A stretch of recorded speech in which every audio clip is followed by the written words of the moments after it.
mga first timers, ako si Sergeant Boy First Time at ano ba ang first time sa inyo ngayon? Naks. Yung intro pang ano talaga, no? Para pang detective o mayroon talagang malaking mission, no? Kamusta mga first timers? Ano ba ang first time sa inyo ngayon? Sige nga, i-comment nyo nga dyan sa baba. I-share mo, huwag kang mahiya kung anong first time ang meron ko ngayong araw na to. Kasi ako ngayong araw, meron akong first time. I mean, sa atin, meron first time. Kung nahalataan nyo, mukha akong militar. Wala lang, nagkataon lang na ganyan. Kaya yung intro, ganun ginawa ko kasi nakita ko sa salamin yung itsura ko, mukha akong militar. So, yan. Nag-compliment yung sombrero ni Will Dasovich sa damit natin. At meron pa. Ayun o. Ayun o. Pang army din. Pare-pareho yan. Pang militar yan. Brief ko lang ang hindi patig dyan. Siyempre, yung sapatos ko, ganun, tignan nyo. Tignan nyo. Patig din. Pero siyempre, hindi ko susuot yan. No, mukha akong timang. Mamaya dyan, mabaril pa ako sa kalye, di ba? Tawag dito. Ayun, ngayong araw, meron tayong special na mission. Total, nakadamit tayo ng militar ngayon. So, mag-mission-missionan tayo. Pero bago ng lahat, mag-good morning muna kayo sa nanay ko. Ayun, no, nagluluto na naman yung nanay ko. Nay! Isang ano muna, chicken feet niluluto mo? Isa munang ano, Nay, taga-saan ka ba? Taga-Aklan? O dapat may sayaw yan. Hindi, joke lang. Magagalit mo naman sa akin. Ayan eh. Tawag dito? Ayan, meron kamote ulit dito. Ayan. Nilaga. Siyempre, favorite ko yung kamote na yan. Anong niluluto mo, Nay? Chicken feet. Tapos ayun, magsabaw ako ng patola. Chicken feet. Ayan, pinagluluto na ng nanay ko ang mga alipores ni Kong TV. Ang mga chicken feet, wala na. Niluluto na kayong lahat ngayon. Ito, paborito tinahanap siya. Isang power nga, Nay. Power, gano'n.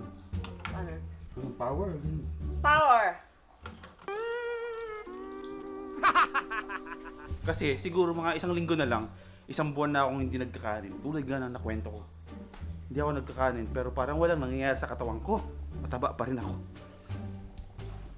Dahil nga sabi ko, meron akong special, hindi natin pwedeng simulan ng araw nang hindi tayo nagkakape.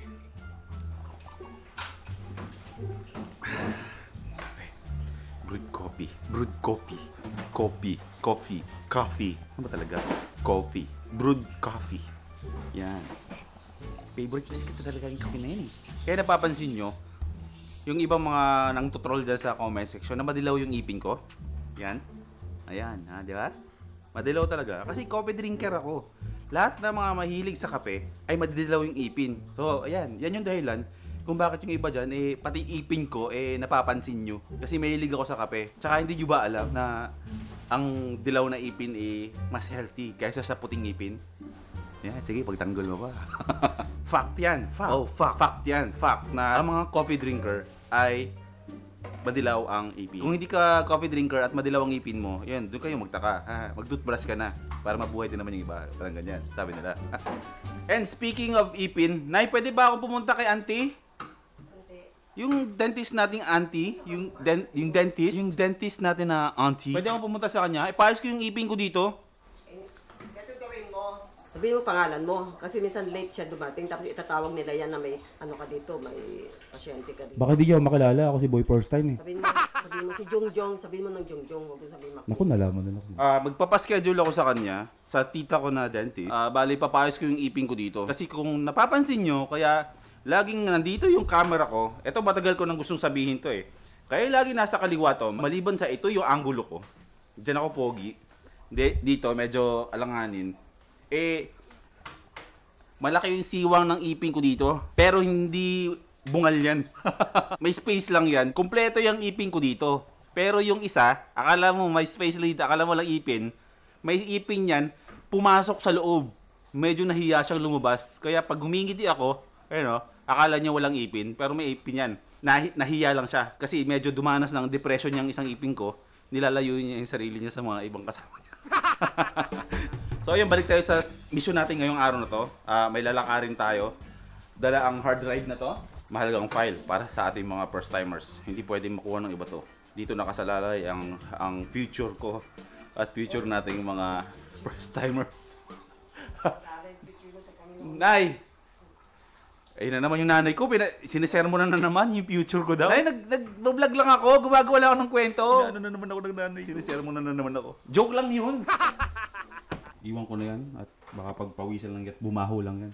Magalit pa sa akin si Will.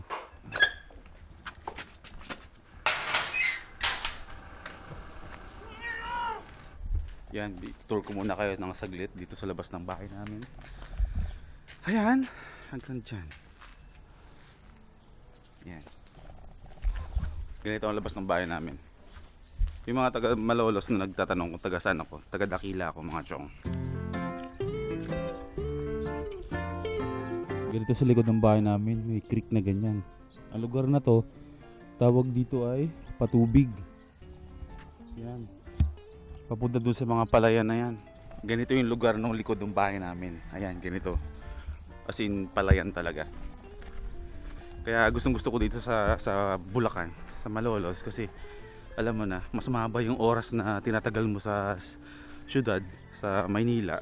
Pag umuwi ako ng Bulacan, para ako nag-out of town.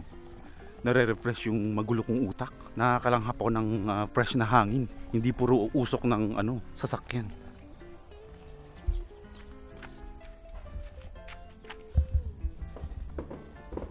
Galing, no? Poso yan. Yung tubig niyan, kinukuha dun. Sana sumalo ka na lang dun, no? Kaysa ibomba mo pa, no? Yung nakikita nyo yan, ano yan, Robinson's Malolos yan, yung nakikita nyo yan. Maliit lang eh, hindi ko may zoom eh. Tapos dito, papatuyan daw ng SM Malolos dito sa area na to. Hindi na kami dadayo yung mga taga Malolos sa SM North pag tinayuan ng dito. SM. Sino ba naman ang ayaw dito tumira sa Malolos ng ganito ka-fresh ang tanawin, fresh sa hangin, fresh pa sa mata, walang polusyon. Dito na tayo. Sir Dave? Ayan. Si Sir Dave, ayan. Ang aming admin dito sa Malolos, sa Dakila, admin namin sa pagbabike dati. Ayun, ito na, andito na tayo para ibigay natin yung ating mission. Ang top secret ng ating design sa t-shirt. Okay sir, pa-print ko rin ko. I-print lang muna. Naka ano yan bro? Naka PNG yata? PNG. Oo. So, habang tinatransfer niya yung files, Dave! Teo Classics. Ayan, bike shop. Para marami ka pang binubuto na, may binubuo ka pang ano doon. Scrambler. Scrambler. Si Sir Dave Teo, sa totoo lang, maliban sa kasamahan ko dati sa nagbabike yan, collector yan ng mga antique dito sa sa Dakila, sa Malolos. Ayan, meron siyang old school na, syempre old school naman talaga to. Box, tapos may binubuo pa siya dito nga to. Kamusta ang bagong kasal? Anong tawag dito bro? Scrambler. Scrambler. Lahat nga ng mga kasama natin na nagbabike, District 1, dati in District mga 1. na ngayon, nagmumotor na. Magkano bang budget pag naggawa ng motor? Malaki din, no? 50 sir. Ha? 30 to 50. 30 to 50, may scrambler na ako.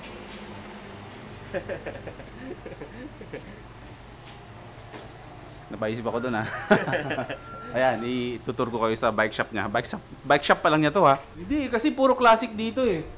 Ayan, lahat ng mga nakikita nyo dyan, mga classic bikes yan na mga iniipon niya. Nanalo na yan sa mga competition. Tapos may trophy na yan. Ito. Yan, silang lahat. Ang presyo niyan, pag binenta, mahal. Kasi parang bibili mo na rin yung halaga nung pagkapanalo, no? 1 milyon isa niyan.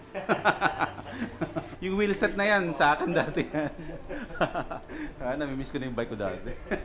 Tapos, meron pa dito. Ito sir, mga ano naman to? Picture rin na track cross, pinaba ng gulong. Panlaro sa mga dirt. Oo, talaga. Pang ano to? Pang lubak-lubakan. So, iba't ibang klaseng bike meron siya dito. Lahat yan sa kanya. Ito yung cruiser. Ito yung mga upuan dito. Ang laking tansa, no? Dami, no? Plus, syempre ito, Vespa. Mahal talaga yan. Hindi ka pwede magkaroon ng Vespa pag wala kang pera. Siya rin yung ano. Anong tawag dito bro? Cell. Ayan. Ano rin siya ng... Branch ako ng cell. Ha? Branch ng cell. Yan. Malolos. Yan. Cell cyclery. Lahat ng mga frames na pang fixed gear, may binibenta siya. Kung taga Malolos ka o taga Bulacan ka, Dave Teo Classic Bike Shop. Ito yung classic din, no? Pang ano to, pang Vespa, no?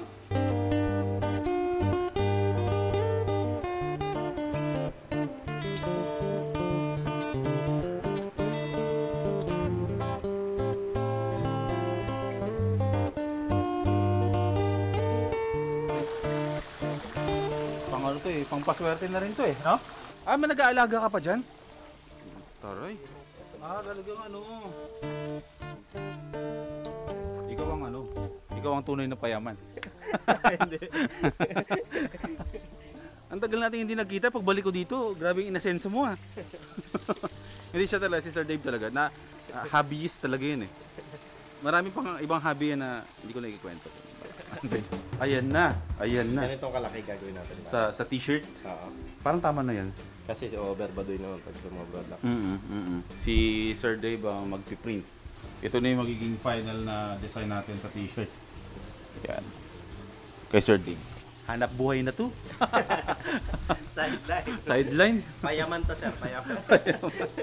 Mahina pa ang kita masyado sa YouTube. Magtenda mo tayo ng t-shirt. Supportahan nyo ako, huwag nyo akong hihingan Pero syempre, magpapag-giveaway tayo. Pero gagawa natin ng game yan. Sino yung mabunot, siya meron. Bumili kayo Ito ba, for sale din ba to? Ba, lumalabang ka pa Ayun, sige sir. Sige, sir. Iwan ko na yan. Sa lahat ng mga siklista at sa mga Pixie riders, kung gusto nyo bumili ng mga parts ng mga bikes nyo, kahit anong klaseng bike, no? Yes, sir. Pixie, Cruiser, Cruiser, mountain bike, vintage bike, classic bike. Sa lahat ng klaseng bike. Hanggat may maibibigay ako. Oo. Meron niya dito sa Dave Teo Classic Bike Shop. Lalagay ko pala sa description yung yung di ba may page ka? May page siya. May map din, sir. May map din. So ilalagay ko na lang sa description. Basta lahat ng mga nagbabike dito yung sa Dakila sa amin sa Malolo. Bisitahin niyo Sticker, dito. t-shirt, tumatanggap din kami. Massage. Meron din. Soon. Gusto ko nga, sir, barbershop dito. Yun Sa mga slick, kukuha ako ng ibang tambay na barbero. Sobrang negosyante na to. Sige sir. Thank you, Kita-kits ulit. Kita-kits bukas. Oo. Dito tayo ngayon sa bilhin lang muna natin ng prutas yung nanay ko. Meron po kayo na ng tawag dito, Indian mango. Yung hilaw daw po, sabi na, ito. Magkano po dito, Nay? 1 kilo? 1 kilo po. Ay, bagoong na alamang? O sige nga po, Nay, parang paubos na yata yung namin dun. Sarap dito sa amin sa probinsya, no? Sa labas na ng bahay namin yan, sa street namin, may bilihan ng ganito, bilihan ng mga suka. Nay, sukang ano po tong tinda nyo? Sukang? Fish sauce. Ayun, may suka naman, pero sukang pala yan, sukang paumbong. Tapos ito, gasolina. May saging, may pakwan, may ano ba to? Singkamas. Lahat na yata pala ng mga fruit. Grapes. Meron po kayo dito ng apple na kinain ni Adan. Okay po, salamat, Nay. Nay.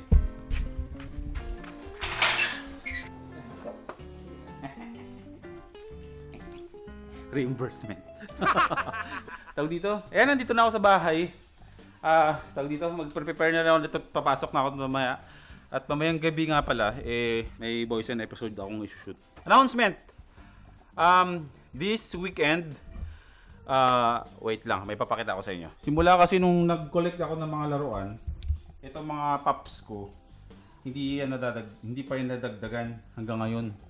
So, ngayong weekends, ngayong Sabado, magko-collab kami si Pasti, King FB, si Nika Chu, Ronald Guillermo yata, sasama, pati si AC De Castro. Ayan, magkikita-kita kami sa Saturday sa Green Hills kasi magko-collab kami. Ayun, syempre usapang pop collection na naman yan. Oo nga pala, meron pang meron pa akong isang announcement na ngayong summer magkakaroon kami ng plano pa lang naman na magkakaroon kami ng vlog summer camp.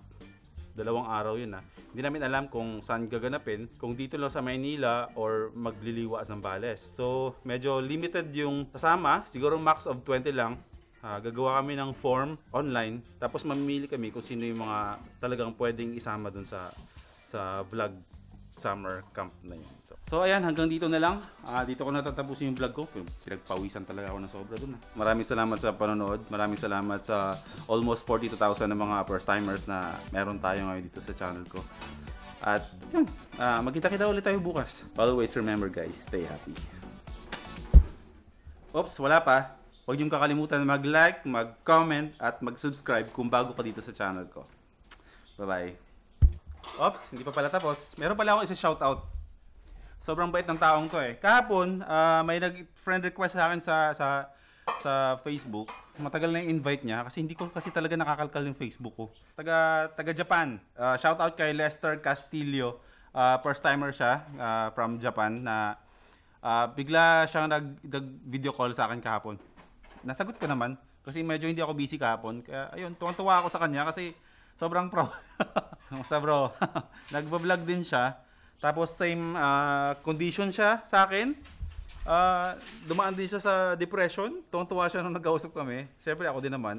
Tutuwa din ako na kahit papano yung mga subscribers ko na may mga pinagdadaanan tulad ko dati. Malaki yung naiambag ko. Malaki yung naitutulong ko sa kanila. Alam mo yun, malibang sila para kahit papano sana makatulong ako sa pinagdadaan nila. Mapatawa ko man lang. Meron tayong i-unbox galing sa kanya, galing Japan. So ayun, shoutout kay Lester Castillo, bro. Kaya mo yan, kaya mo yan. Ha?